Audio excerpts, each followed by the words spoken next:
Ladies and gentlemen, good morning. To everyone joining us today, both in person and online, welcome to Mansion House. As the 695th Lord Mayor of London, it is a great pleasure to open this year's Net Zero Delivery Summit, the City of London Corporation's flagship sustainable finance event, now in its third year, and it runs in partnership, as you know, with the Sustainable Markets Initiative.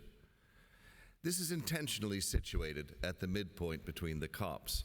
The summit is an opportunity to take stock of the progress made since Dubai, serving as a platform through which we can collectively propel private sector activity in the run-up to Baku in November. It is said that comedy is one of the best means of dealing with tragedy. And in that vein, allow me to quote the comedian Jay Leno. According to a new UN report, the global warming outlook is much worse than originally predicted, which is pretty bad when they originally predicted it would destroy the planet. And sadly, that was in 2007. All of us know the existential threat posed by climate change, one that left unaddressed will not only impact everyday life for each and every one of us, but how we do business and commerce too. And we're all here acutely aware that remedies are urgently required.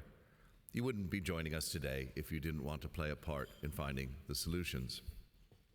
So, we hope to take a much more positive, upbeat approach to this summit, one that by considering the ways in which we can forge a way forward on this challenge, highlights the immense economic opportunity for the private sector if we work together. As leader of the City of London Corporation, which at almost 14 centuries old is the world's oldest democratic workers and residents cooperative, I believe the Square Mile is the perfect place to find solutions to global problems.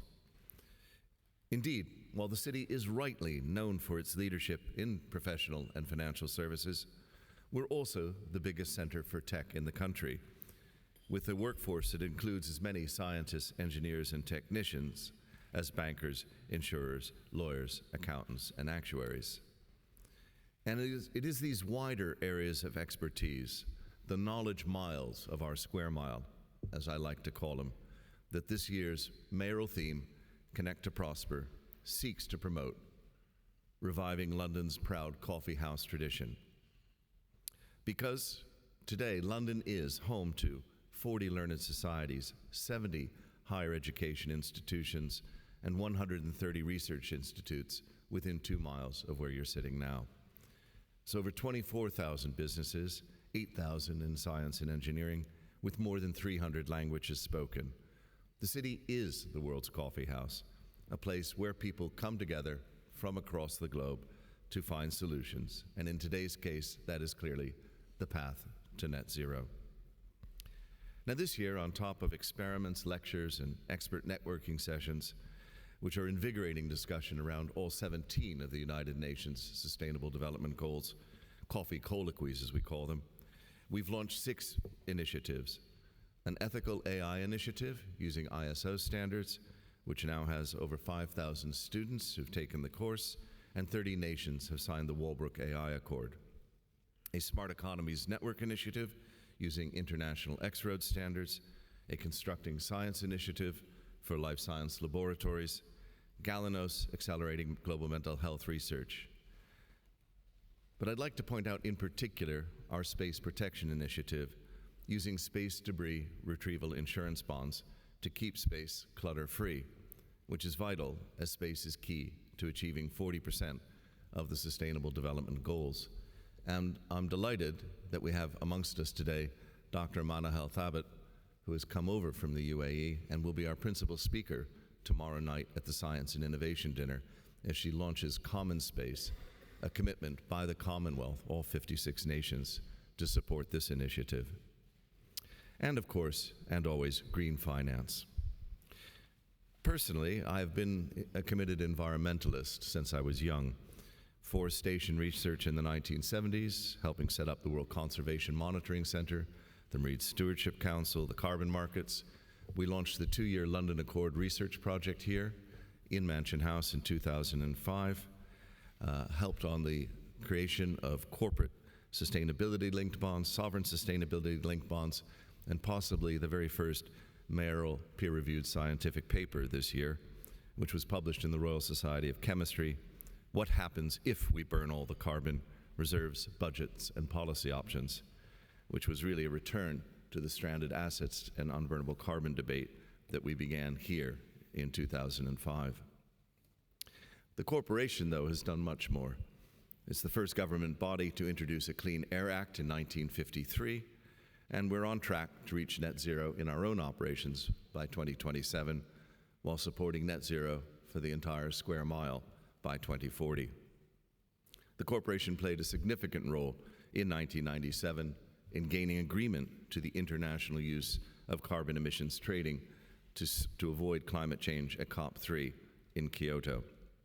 And I would note that the carbon markets last year were approximately $949 billion and covered 23% of global emissions with a credible trading scheme.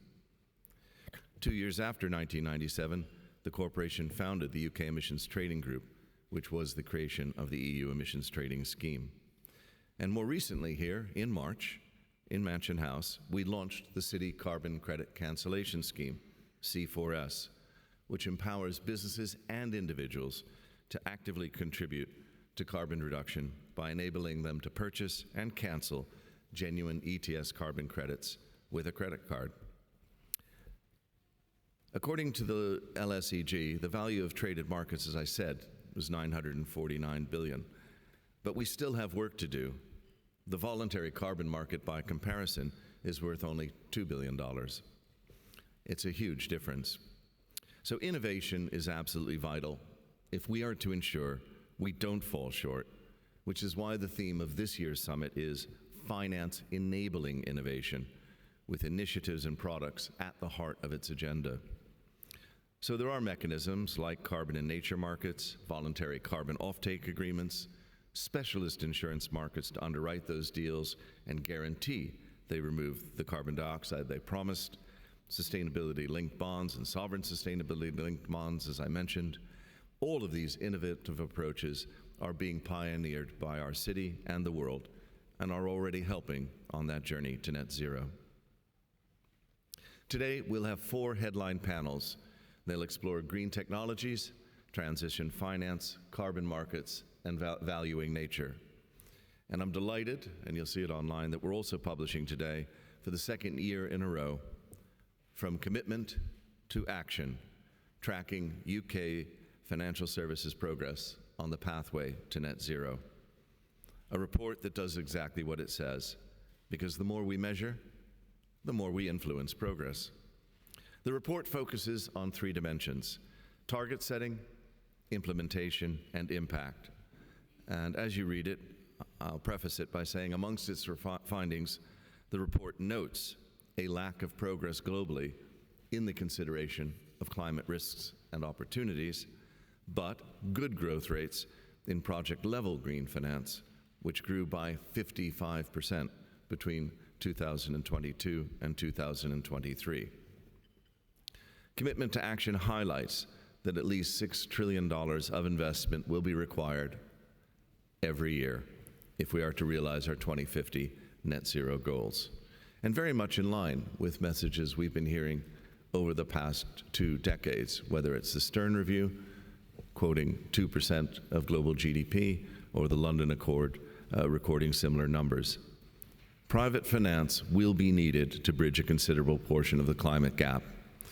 Over the past 20 years, the UNFCCC has continuously said it's about 86% from the private sector.